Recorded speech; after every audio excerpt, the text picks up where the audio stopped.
How to deactivate or delete Facebook account.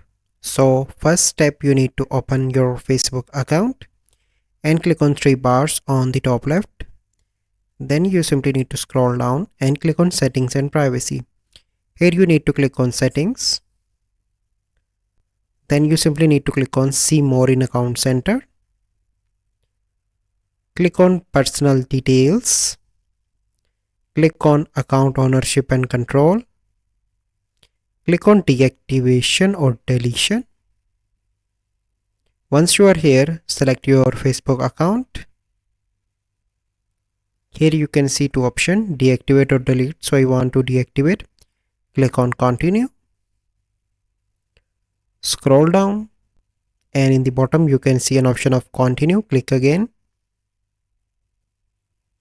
Here you need to enter your password and click on continue.